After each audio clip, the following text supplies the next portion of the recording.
How you How are you doing, doing? Heather? Nice to see you. Yeah, nice to see you again. Can you hear Yeah. me? I'm I've got a slightly weird setup in that I'm in the dining room of a hotel in Pitlochry. Oh, So, that's fine. I can hear you perfectly fine. That's fine. Yeah, yeah. No, I appreciate okay. you taking because I know that she said that you had to bring the light and the microphone. So I appreciate you taking that in your suitcase for me. It's given it like slightly haunted vibe that's Oh perhaps no, yeah, good. it fits right in with the book. Yeah, that's perfect. You need to find the attic. So listen, congratulations on that book. Another book. It's fantastic. I loved it so much. It's Well, so thank you different so much. to the obvious, but it's I don't know how to explain it, but yeah, it's just very different. It's very twisted and dark and disgusting. I saw you posted on Instagram earlier that quite a few reviewers and people have been quite disgusted by it in the best possible way. Um, was that something that you kind of initially set out to kind of write this book about? I don't want to spoil anything at all, but about this woman kind of coming of age in a certain way, but also making it as disgusting as possible to kind of because of the people that have read your previous work, or was that just something that came about as you were writing the story? Oh, I just think that's who I am, for better or worse.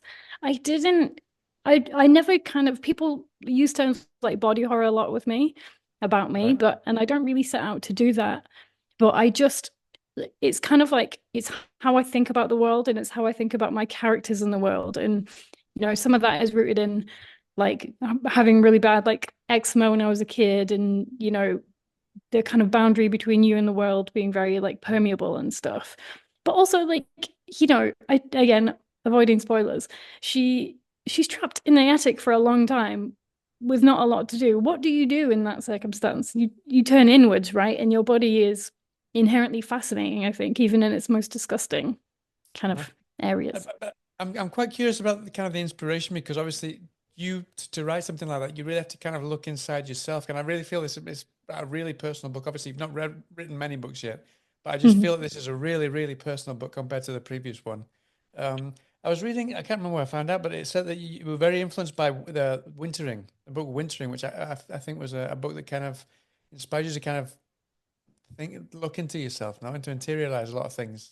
Yeah, I mean, I wasn't so much inspired by that with this writing the novel, but I really liked that book because she talks about kind of like periods of work and creation and periods of rest in your life, not just with the seasons, although that the seasonality did come into Carrion Crow a lot, but like just like the kind of rhythms of your life and the rhythms of your body and leaning into them rather than, this kind of hyper capitalist idea of always producing and always working.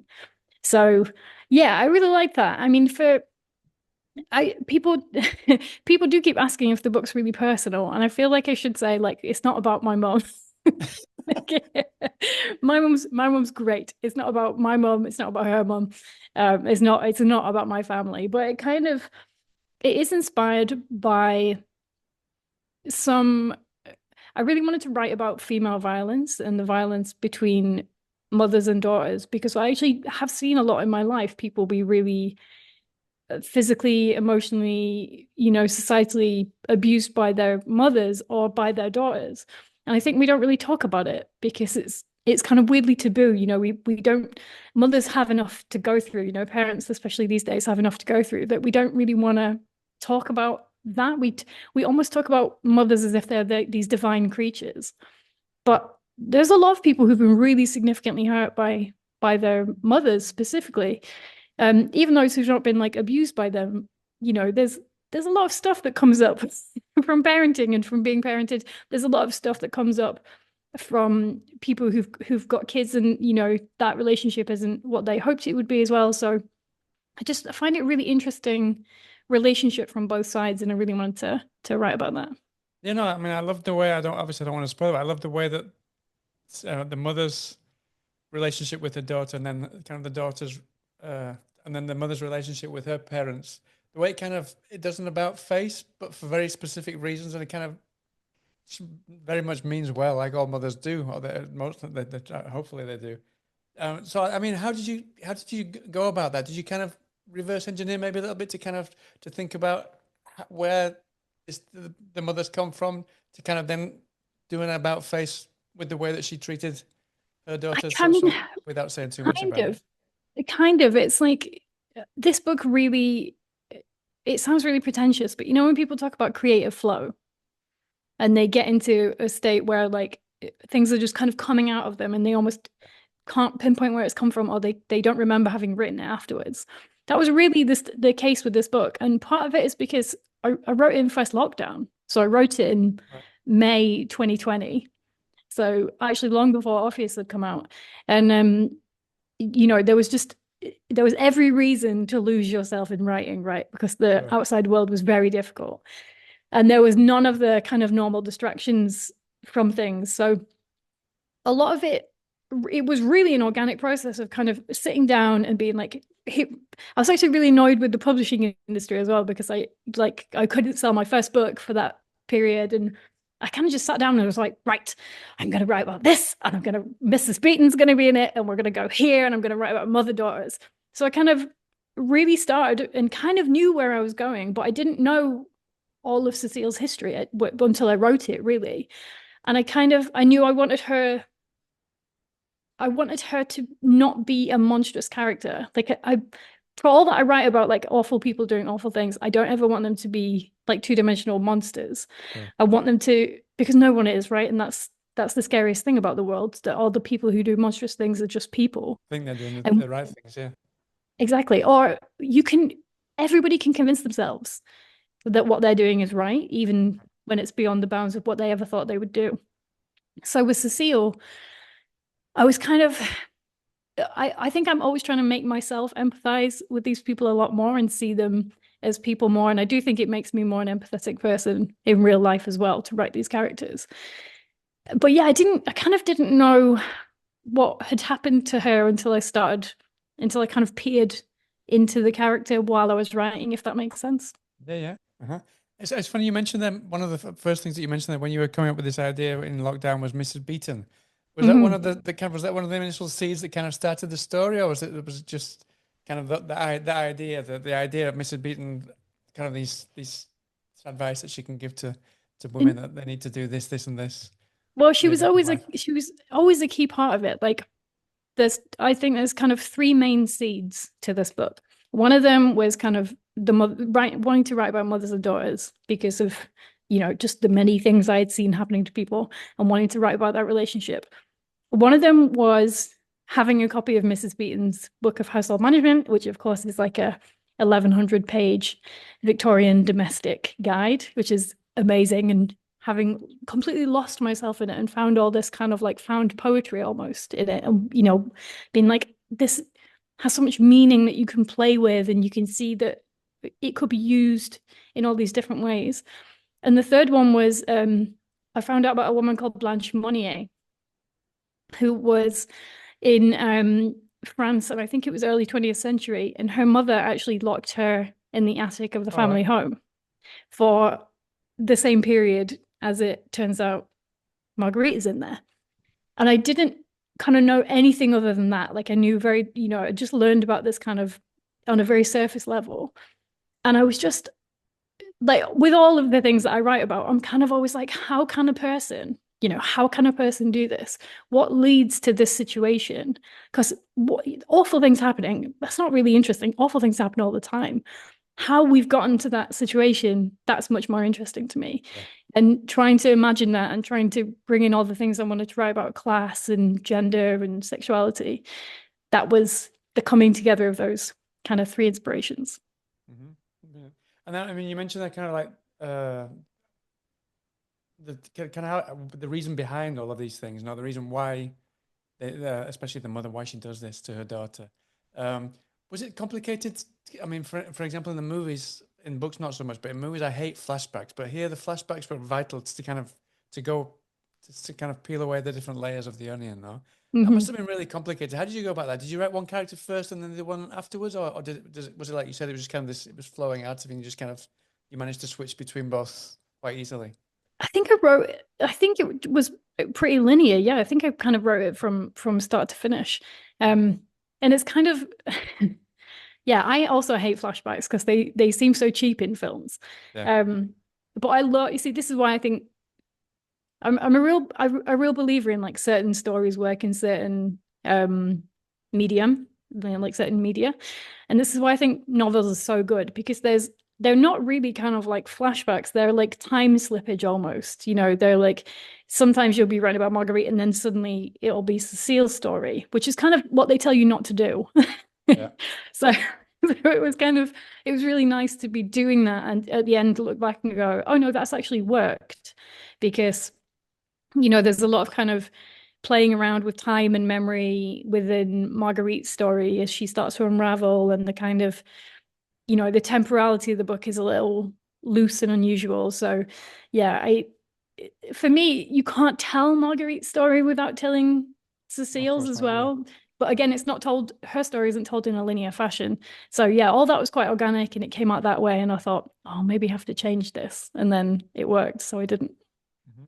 I mean, you said it's not specifically based on anyone, but did you actually speak to anybody just to kind of to give you some ideas about what kind of a person, an older person from another generation, maybe I don't know if you spoke to your mother or someone just to kind of to help you kind of separate those two and kind of think how you think now compared to how your mother thinks back then or something like that. Did you actually kind of do research with actual people?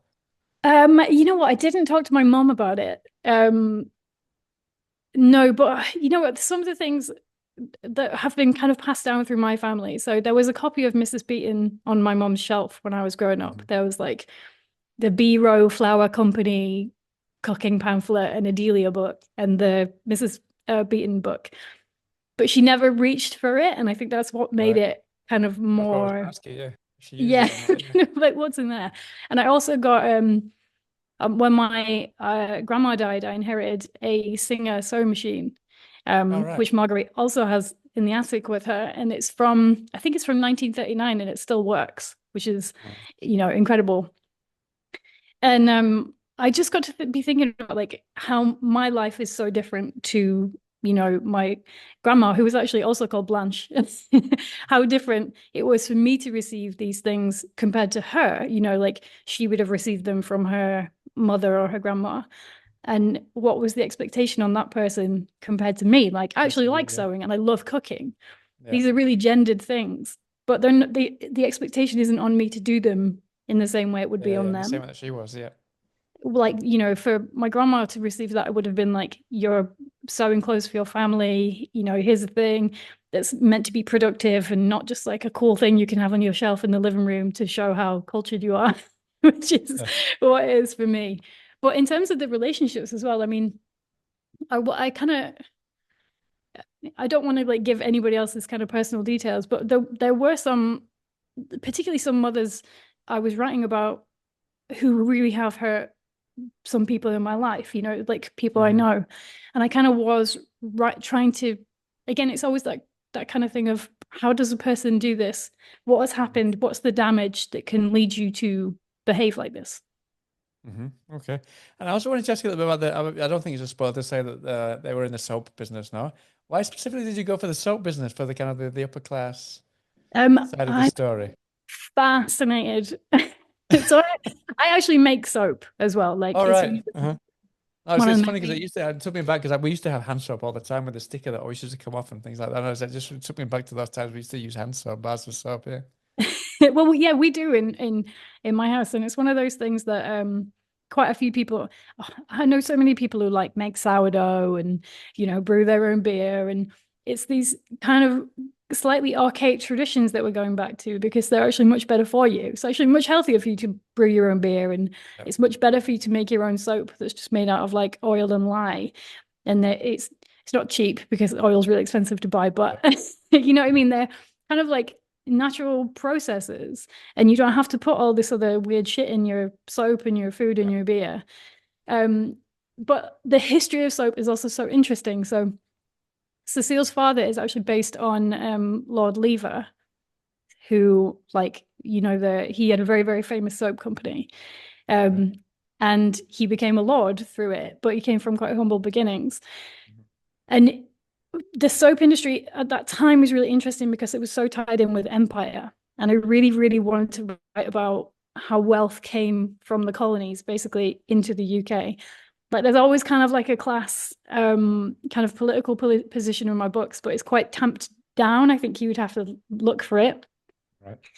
And yeah, so Cecile's family's wealth comes from basically the Congo. So that's where a lot of the kind of like soap making stuff came from. And obviously the Congo was like absolutely brutalized, and you know the people within it were brutalized in the way that there's like a neo-colonialism going on now in parts of Africa for the tech industry, and it just all neatly came together in soap, which is also then a metaphor for like who is clean and who is not Yeah. clean. And you know it's actually a very like harsh process to make it as well. So like lye, if you basically have to put lye in oils to make soap, and then you have to leave it for like 6 weeks to cure. But you can't get lye on your hands or your skin or in your eyes. You have to wear goggles and you have to wear gloves. It's like really, really corrosive. And I love this idea that there's something so Corrosive violent in the background there, yeah. at the heart of this thing that we use to like keep up appearances and meet our own standards. Hmm. Yeah, I mean, talking about kind of, I mean, it doesn't delve deep into politics as well, but in a way, I read something that you said as well about how for you politics is also something very related to the body, no? So, and where is it now? It said, yeah, on Substack it was. I saw it. You said that you wrote that about the deep connection between the personal and the political. Is that in it's kind of personal reflection about your life and self-care, perhaps even moments of frustration when organizing or personal change are woven into the narrative in this story. Mm. Um, Especially kind of during hibernation periods. Was that kind of, do you feel kind of like politics very much internalized when you were kind of going through these kind of your own winterization periods, if you want to call them like that? Yeah, I think again, you know, everybody's body is politicized in one way or another, whether that's through class, whether that's through sex, gender, whether that's through race, you know, whether that's through disability or things like this. Everybody's body is politicized, some much more so than others. And you know, I feel this often talking to my like friends of color. They talk about this is inescapable for them because it's something that, you know, it affects every kind of relationship in their life and everything they choose to do. And for me, that's just really interesting, the way that different bodies are politicized and the way that our internal kind of the way we look at our own bodies is also politicized. And I think definitely as someone who grew up as a girl in the 90s, we've had to do there was so much kind of insane shit about female bodies in the 90s, you know, and this is like not even taking the many intersections of womanhood into account. This is just if you were a woman, the size of your body, the way your body looked was so politicized and policed. And so many of us have had to spend years undoing that. You know, this, especially the kind of extreme skinification of like women in the 90s. And it's not just a social thing, there's kind of like a moral thing that's placed on that. And then that kind of becomes a political thing. And of course, we're in a period now where women's bodies are being politicized so aggressively. We're going back kind of 40 years in terms of women's rights in the States and I mean, God, so many other places in the world. And you just think it's getting worse. It's not getting better. And for me, that's a thing we have to talk about because it's not going away anytime soon. Definitely. And I mean, obviously it's difficult to decide when to set the story. I mean, obviously you love kind of more kind of Victorian times and those kind of things. Was it always intentional that you were going to write it around that period, especially because of the kind of the things that you wanted to deal with? Was there ever an idea of maybe bringing it more to the present day at all? Do you know what? There wasn't. And I've recently realized I hate the idea of writing about the present day. Really.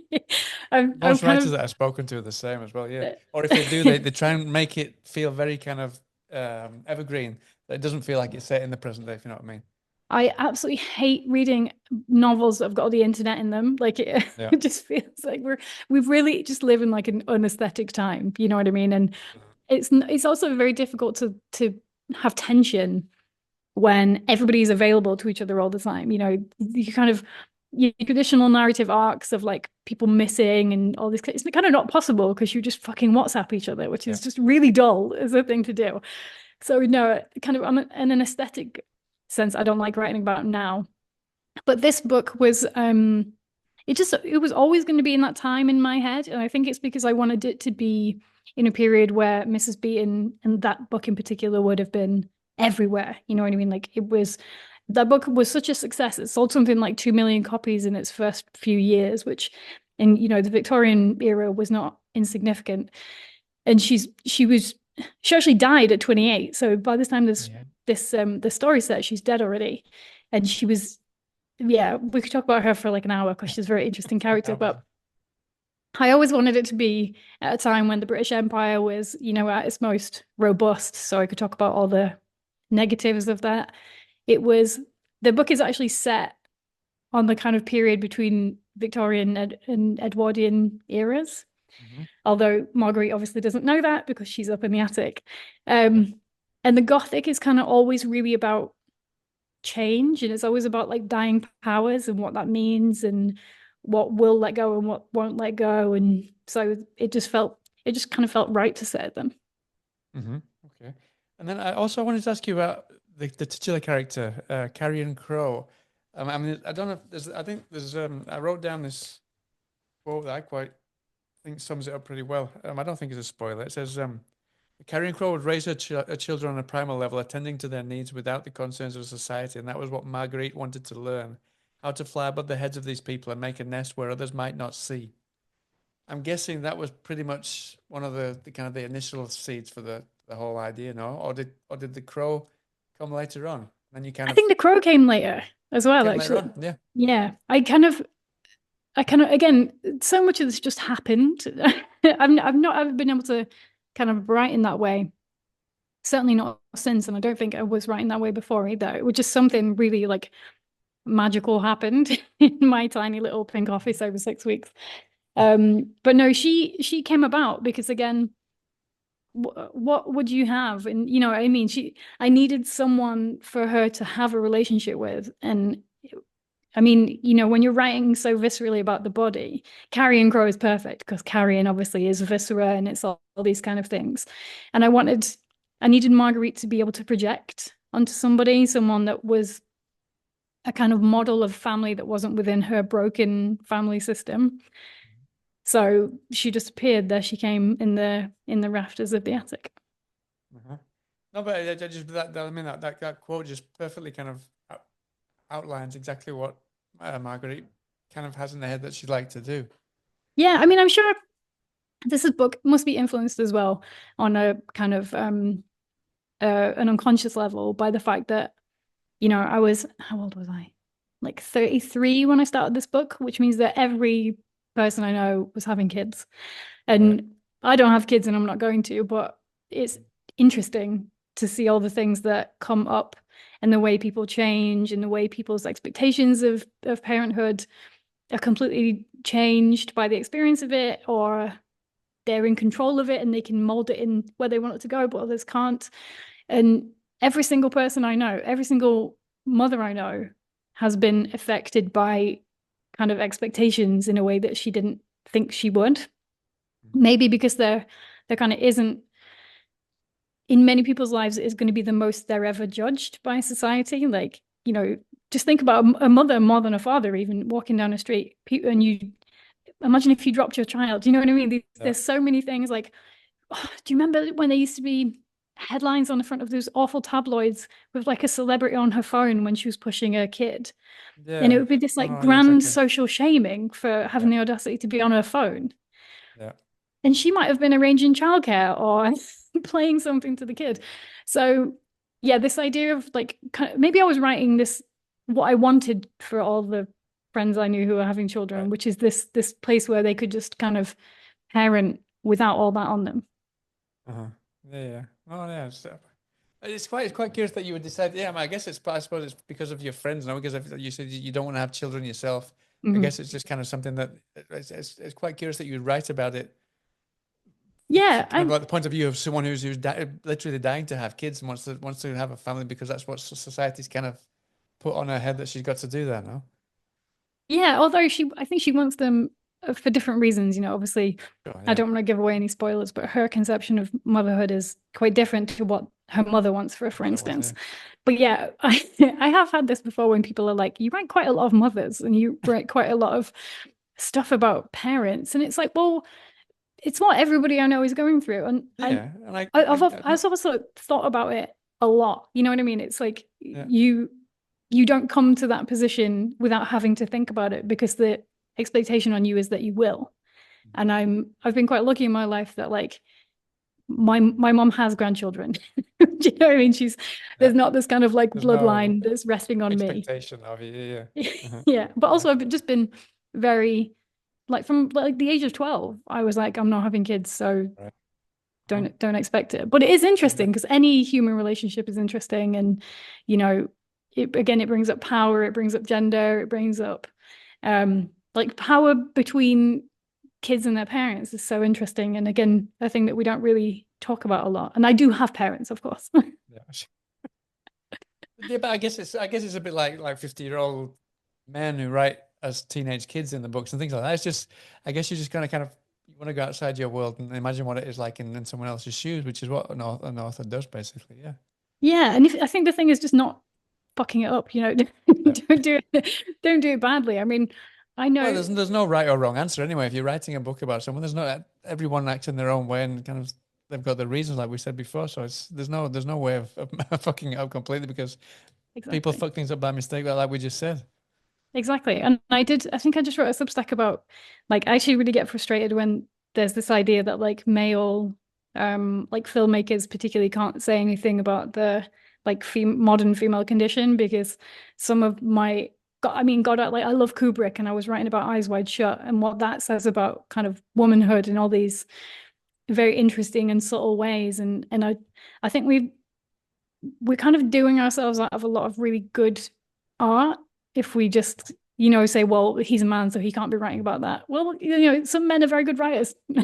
Yeah, no, yeah, it's quite fun. Yeah, a while back I had another girl working with me, and she wrote a really bad review for a film, and the blokes, the one of the producers of the film was like, "Well, you need to give it to someone else to review because this isn't meant for girls." And it's like, "What are you talking about?" Oh my good Lord.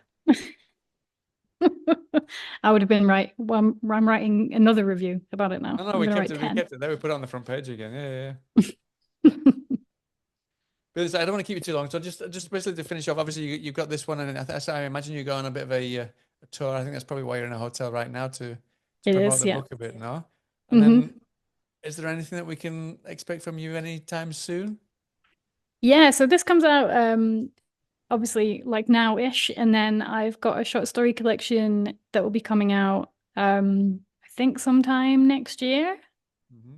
I think probably October 2026. Right, And I'm not gonna, it's kind of, what can I say about that? I've not finished it yet. So right, currently it's kind of focusing, you know, my first short story collection was very much about the body and yeah, the kind of transformations of the body. This one is more about kind of like machinery. And by that, I don't just mean technology. I mean kind of social machinery, if that makes sense. right, yeah, uh-huh, Mhm. uh-huh. And then, I mean, obviously you can't talk about that because you've not finished it even. But was there any specific reason why you decided to write a short story collection about that? Again, I'm just really interested. I'm cursed because I'm fascinated by technology and hate writing about now. So in my in my Yeah. short No, stories, I yeah, I do. think you wrote would you write a book about so was it sex bots or something like that? I think as well. I've not read it, but I think you did as well, not just recently. Yeah. Yeah, so I wrote a nonfiction book, an Inkling. So there are 20,000 word nonfiction books about sex robots and like Mhm. why we're so fascinated by them and what they mean. And they're kind of about what underlies our fascination with them rather than Right. about sex robots. So I am really interested in these things. So my short stories actually tend to be much more about that kind of stuff and the way that technology changes us. And I'm again fascinated in how human relationships are changing Mhm. around technology, but also around kind of like social systems and what they do to the way we treat each other. It always comes back to class and it always comes back to Yeah. gender. It always Uh-huh. comes back to politics, really. Uh-huh. It's quite funny. I mean, you're talking about the sex, but I just went to see the day before yesterday what's it called? The Companion. I think it's out over there as well. The Companion. Have Companion, you I don't seen know that? It's it. about a sex bot as well. Yeah, yeah. Oh, It's, really? it's, There's it's worth been, it's worth going to see. It's kind of a it's not a serious film, but no, it's good. It's well done. I think you'll enjoy do you it. know Yeah. what? Um, there's a really good documentary called Eternal You, and it's Mhm. about like it. it's literally something that he wrote about on Black Mirror, which is now exists, which is a chat bot essentially for people who are grieving. So you can kind of take all your loved ones, like social media and texts and things, and upload them to a chat bot. And it's supposed to be like an AI version of your dead partner that you can speak Oh, the to. dead partner. All right. Yeah, I thought you were going and to say that's like a counselor or something.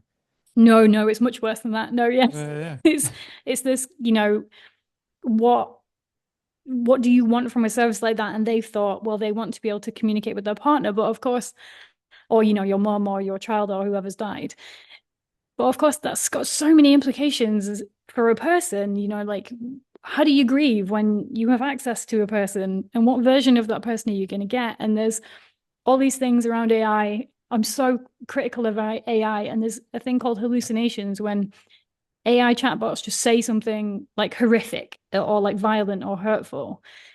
And what happens to a vulnerable, like grieving person if they're speaking to what they think is a version of one of their loved ones and they say this horrific shit? And it's that I'm interested in, like what are these things doing to us? What are we allowing them to do to us?